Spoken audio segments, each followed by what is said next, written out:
Hello. So today we're going to be cutting and dyeing my hair because it's at a point where not fully loving it, need a change. It's probably gonna look exactly the same before and after, but to me it'll look better. So this is what we're working with right now. My hair is obscenely greasy currently, so this isn't a really good representation of how it normally looks, but it's very much just like a helmet of hair on my head. So the goals of this operation, I'm gonna try to thin it out a bit, maybe try to reduce some of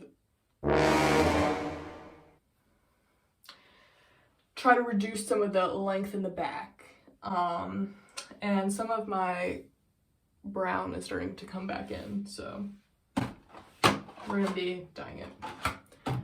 Yeah, so equipment. I got my hair dye. I got my scissors that I use for everything and not just cutting hair, so they're kind of messed up and kind of just feel like they're pulling my hair instead of cutting it, but that's all that I got. I got energy drink for motivation. How are we feeling about the winter edition of Red Bull? Pear cinnamon. To me, it tastes exactly like the last year's winter edition, which was, it was apple fig, which first of all, that's a very bougie flavor, I feel, for Red Bull. I love it. And I love an apple flavor, so I really enjoyed that. This tastes like apple to me. And I like that because I like apple, but pear and cinnamon, it is not. Okay, I just wanted to show this to someone, but I was at Target a couple weeks ago. And it's a little Minecraft axolotl that's a Christmas ornament. So cute. I was immediately like, yes, I need to own this. And then I got home and I realized someone is missing a leg. And now someone's missing 2 legs. He's gonna be supervising the haircut today. He can watch over us. If you're wondering why this bathroom looks so nice, it's because I'm home for the holidays, so this is my mom's bathroom. Oh boy, let's go.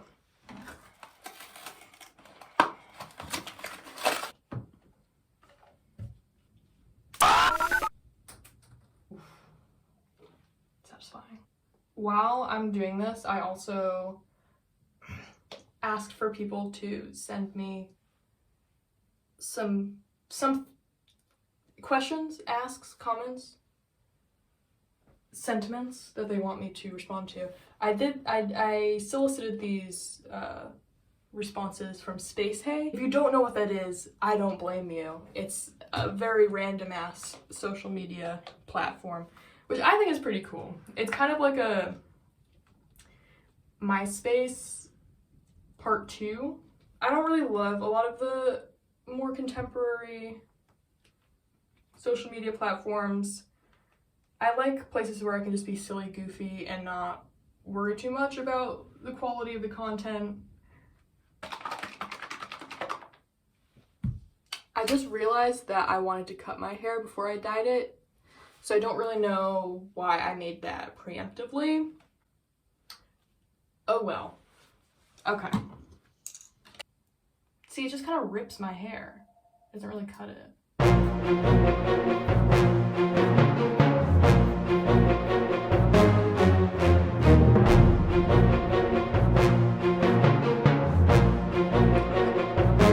Fast forward.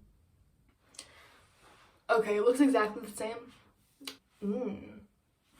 So it looks like I have exactly 2 responses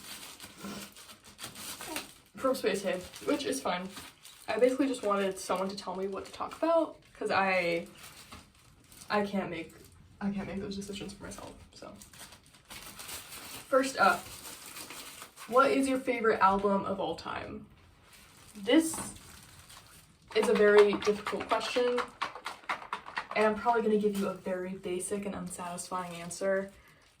Definitely my most listened to album is 3 Cheers for Sweet Revenge, obviously. And you know, I don't care if it's basic. That's probably my favorite album, like legitimately.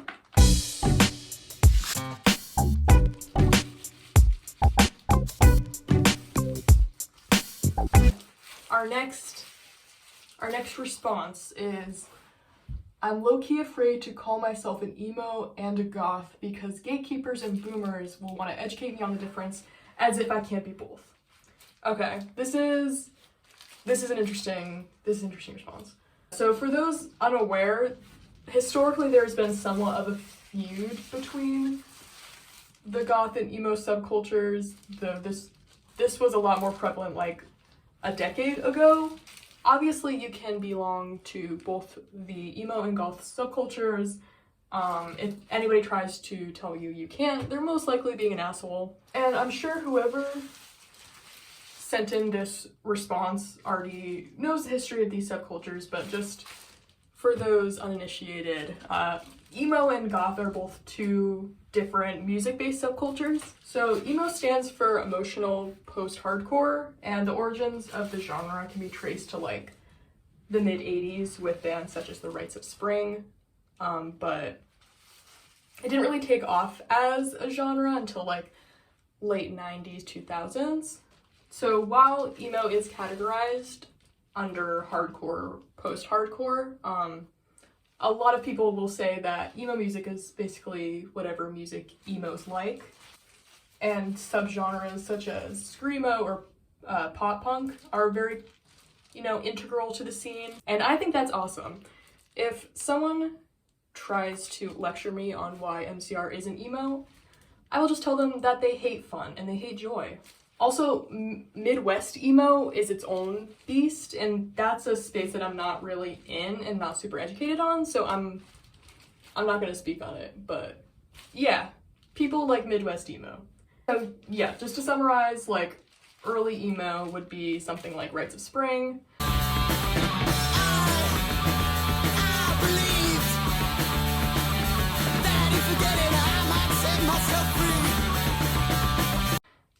Like, classic emo to me would be something like Sunny Day Real Estate.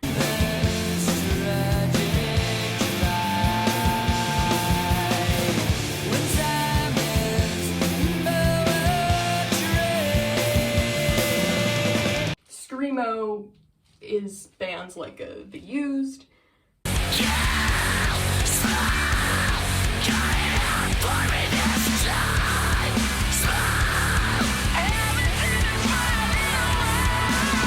And pop punk would be bands like MCR.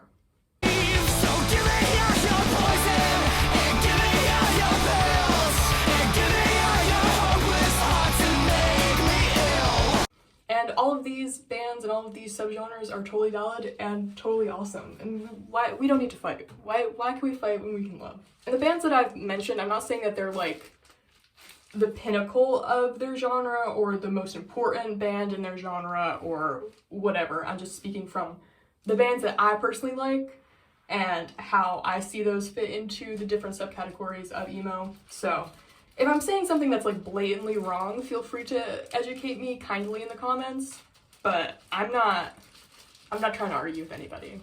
So goth is a totally different genre. Goth emerged in like the mid to late 70s from the post-punk genre. I've heard the saying go that all goth is post-punk, but not all post-punk is goth.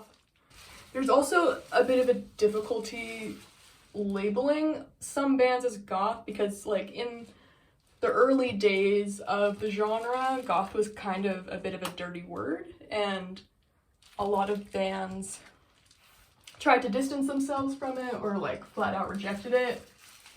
So some bands that, several decades ago might have said, I'm not goth, are often today looked at as part of the broader goth genre.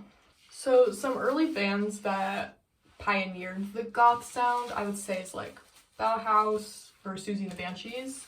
Red velvet lines, the black box, Bela Lugos is dead.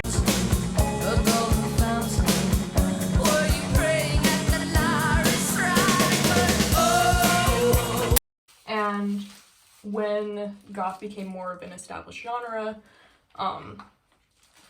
Genres such as death rock sort of emerged with bands such as Christian Death. Instead of words, cross the spin on temples on Strata Avenue. It takes too much time for me to say I refuse. Across the pond, as in America, because goth started over there, unfortunately. Jokes. I love the British. Like screamo and pop punk are to emo, there's a lot of subgenres that are within the goth space, but aren't necessarily gothic rock, because that's its own separate specific thing. So while these genres are associated with goth, people are very picky about their terminology, which is kind of the whole point of this response, but basically, it really depends on who you ask as to whether a band is goth or not.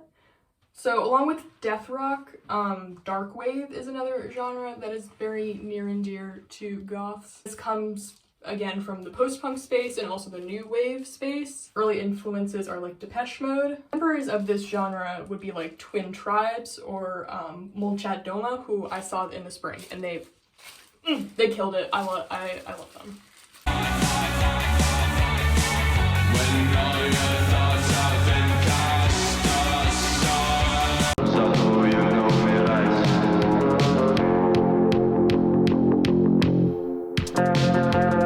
With all that out of the way, let's revisit the original comment. I understand why you might be afraid to label yourself as both goth and emo, because there's historically been, I guess, some beef between these two genres. I will say that this beef has been squashed a long time ago. So if anybody is still mad about it, that's none of my business. From what I understand, the beef between the goth and emo subcultures was largely like a generational thing. When emo started kind of gaining more popularity, I think some goths might have thought it to be like cringe teen behavior, or like not as authentic as goth, or like appropriating goth, or like, I don't know. If anybody still thinks like that, they are honestly old as hell, because emo has not been the hot new teen thing for literally 2 decades. So, not to say that it's like a dead subculture, certainly isn't. Neither is goth. I think both of these genres have been having a bit of a revival recently, and I think that's wicked cool. And I think there is, like, with this kind of newer generation within both of these scenes, there's a lot more of a willingness to kind of float between genres and float between subcultures, and I think that's really cool. Like, why should we limit the things that we enjoy?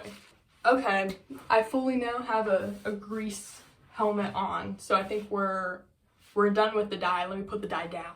So in summary, there is nothing contradictory between the goth and the emo subcultures that would stop someone from being in both of these subcultures. Take me as an example. I will listen to The Used for hours on end and then go tear it up at my local goth club, and nobody dies. So this is just general advice, but don't get too hung up on labels.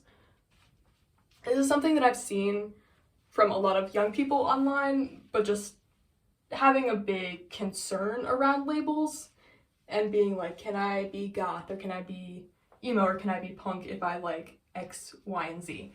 And I just want to say, like, if you're new to any subcultures, first of all, learn the history of your subculture, have fun, be respectful, and listen to the music. If it's a music-based subculture, that's one of the only things you gotta do, is just listen to the music. And this is another hot tip.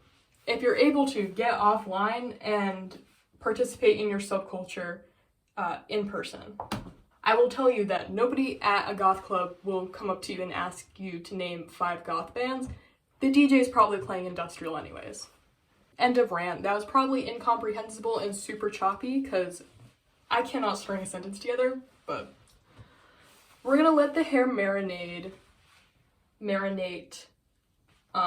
for a couple more minutes, and then I'm gonna wash it out and see how we did. Okay, I'm in my car because I have to run errands, but here is the hair mostly dried. It looks exactly the same, which was kind of the goal. This was more of like a maintenance, upkeep hair moment.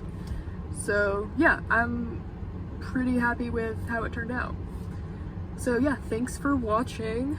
Feel free to info dump about your favorite emo or goth bands or pieces of music history trivia in the comments below. And yeah, I'll catch you next time.